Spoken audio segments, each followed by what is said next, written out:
Hello दोस्तों, एक और नए वीडियो में आप सभी को स्वागत है। बिहार बोर्ड एग्जामिनेशन 2023 के लिए ये काफ़ी इम्पोर्टेंट वीडियो होने वाला है। जो रिपीटेड क्वेश्चन 10 रिपीटेड क्वेश्चन जो काफ़ी वीवीआई क्वेश्चन है हो, इसलिए टॉप 10 ऑब्जेक्टिव क्वेश्चन के लिए ये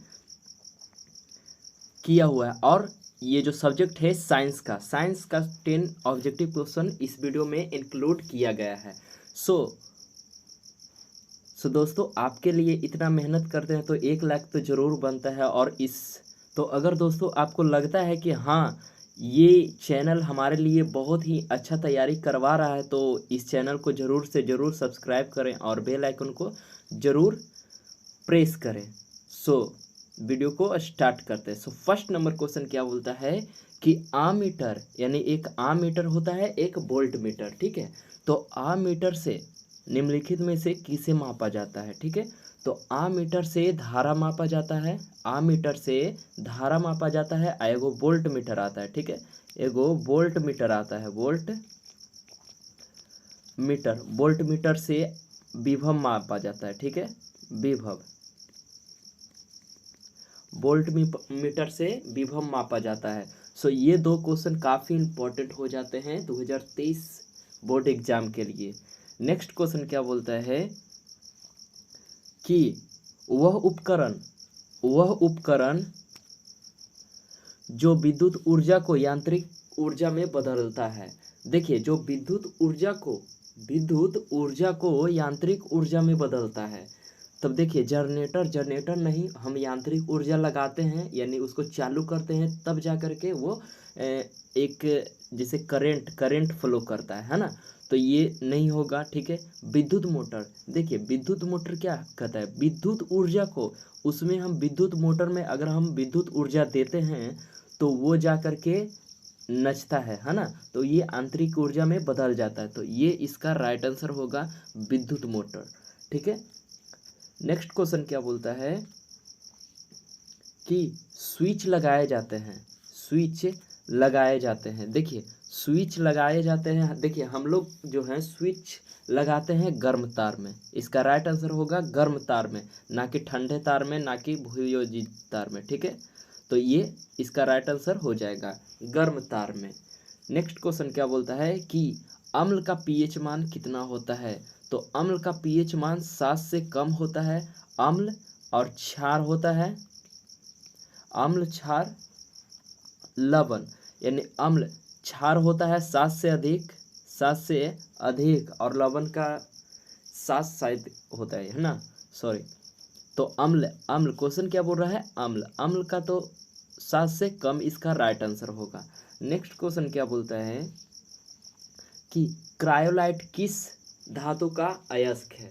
अब याद किए होंगे तो आप लोग जरूर बताएंगे, है ना, कि क्रायोलाइट किस धातु का अयस्क है। तो क्रायोलाइट एल्युमिनियम का अयस्क है। तो इसका राइट आंसर होगा सी।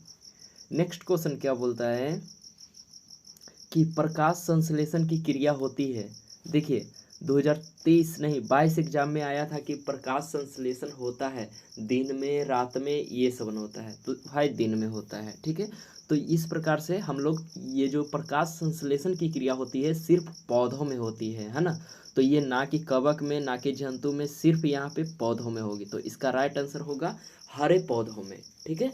तो इसका नेक्स्ट क्वेश्चन क्या बोलता है कि किसे किसे रासायनिक दूत कहा जाता है। देखिए, किसे रासायनिक दूत कहते हैं। तो हार्मोन को हम रासायनिक दूत कहते हैं, ठीक है। तो इसका राइट आंसर होगा हार्मोन, सी। नेक्स्ट क्वेश्चन क्या बोलता है कि चिपको आंदोलन किससे संबंधित है। देखिए, चिपको आंदोलन एक, जैसे कि पेड़ को बचाने के लिए चलाया गया था। जो पेड़ को कटाई ज़्यादा हो रही थी, इसलिए चिपको आंदोलन लागू किया गया। और उससे हम लोग वन का संरक्षण हम लोग किए। यानी जा कर के हम, जब तक वो काटने वाला जो आता था कि हम पेड़ को काटेंगे, तो वहाँ के जो आदमी रहते थे उससे पेड़ से चिपक जाते थे। और जब तक वो वन जो काटने वाला जो रहता, जब तक वो विवश होकर के चला नहीं जाता तब तक वो चिपके हुए रहते थे। तो इसी को हम चिपको आंदोलन कहते हैं। और इससे वन संरक्षण के संबंधित है। ठीक है, सो नेक्स्ट क्वेश्चन क्या बोलता है, श्वेत प्रकाश का, देखिए श्वेत प्रकाश का कौन सा रंग किसी प्रिज्म से गुजरने के पश्चात कम झुकता है। अब देखिए यहाँ पे एक प्रिज्म होता है, ठीक है, ठीक है, यहाँ पर एक प्रिज्म होता है और यहाँ से एक सूरज की ओर आता है। ठीक है, तो यहाँ सूरज से आता है तो ये 7 भागों में विभक्त हो जाता है। ठीक है, तो यहाँ पे 7 भागों में विभक्त हो जाता है ना। तो यहाँ पे 7 भागों में विभक्त हो जाता है, तो यहाँ पे जो जिसका तरंग दैर्घ्य सबसे अधिक होता है, अब देखिए जो ज़्यादा ताकतवर रहेगा वो कम झुकेगा, है ना, वो कम झुकेगा। तो इसमें बैगनी का ताकतवर बहुत कम होता है। ठीक है, और नीला का भी बैगनी से थोड़ा सा ज़्यादा होता है, लेकिन रेड कलर जो होता है ना, इसका सबसे हाईएस्ट होता है। ठीक है, इसका तरंग दैर्घ्य हाईएस्ट होता है, इसलिए यह बहुत कम झुकता है। तो इसका राइट आंसर होगा रेड। ठीक है, नेक्स्ट क्वेश्चन क्या बोलता है कि निकट दृष्टि को किस लेंस के उपयोग द्वारा, देखिए निकट दृष्टि दोष किस लेंस के द्वारा संशोधित किया जाता है। ठीक है, तो यहाँ पर हम लोग क्या करेंगे, निकट दृष्टि एक दूरदृष्टि होता है, इसमें हम 2 क्वेश्चन को अटेंड करेंगे। ठीक है, तो निकट दृष्टि होता है, निकट दृष्टि में अवतल लेंस, निकट दृष्टि दोष को अगर हम दूर करेंगे तो अवतल लेंस। अब देखिए, और दूरदृष्टि दोष को अगर करेंगे तो इसमें उत्तल लेंस होता है। ठीक है, उत्तल लेंस, है ना। तो इस प्रकार से थोड़ा सा ट्रिकली आप समझ जाइए कि जिसका कम संख्या में होगा वो कम वाला लेगा, जिसका ज़्यादा, देखिए इसका 3 गो अंक है। ठीक है, अंक नहीं, इसका शब्द 3 गो है तो इसका 4 गो वाला होगा, ये 2 गो है तो 3 गो वाला होगा, ये 2 है तो 3 गो वाला होगा, और ये 3 है तो 4 वाला होगा। तो इस प्रकार से इस क्वेश्चन को डील कीजिएगा। ठीक है, तो नेक्स्ट क्वेश्चन क्या बोलता है, नेक्स्ट क्वेश्चन देखिए, हमारे घरों में जो विद्युत आपूर्ति हो जाती है, देखिए हमारे घरों में जो विद्युत आपूर्ति की जाती है वह होता है, देखिए तो फर्स्ट क्या बोलता है, 220 वोल्ट का दिश धारा। देखिए 220 वोल्ट का तो होता है, लेकिन हमारे यहाँ दिश धारा नहीं होता है, ये गलत है। ठीक है, दिश धारा नहीं होता है, 12 वोल्ट तो होता ही नहीं है। ठीक है, तो 220 वोल्ट व प्रत्यवर्ती धारा, ये राइट आंसर इसका होगा, ना कि ये। सो हमारे घरों में जो विद्युत धारा आपूर्ति होती है 220 बाई 50 हर्ट्ज का होता है ना। तो AC अल्टरनेटिव करंट हम लोग को घरों में आता है। नेक्स्ट क्वेश्चन क्या बोलता है कि देखिए अवतल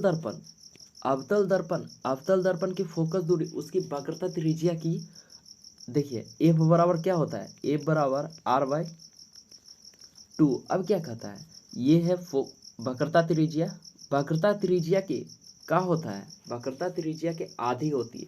देखिए फोकस दूरी वक्रता त्रिज्या की क्या होता है, हाफ, यानी इसका राइट आंसर हो जाएगा हाफ। ऐसे ही VVI प्रश्न को देखने के लिए प्लीज़ इस चैनल को सब्सक्राइब कर लीजिए, और 2023 में जो एग्ज़ाम देने वाले हैं वो विद्यार्थी खास तरीक़ा से इस चैनल को सब्सक्राइब करें। क्योंकि इस पे काफ़ी अमेजिंग फैक्ट्स और अच्छे क्वेश्चन लाने वाले हैं और मॉडल पेपर को सोल्व करवाने वाले हैं। सो अगर आप इस चैनल से जुड़े रहेंगे तो आपको कुछ बेनिफिट्स हो सकता है, अगर नहीं जुड़ेंगे तो आपका घाटा ही होगा। ठीक है, तो thanks for watching this video students.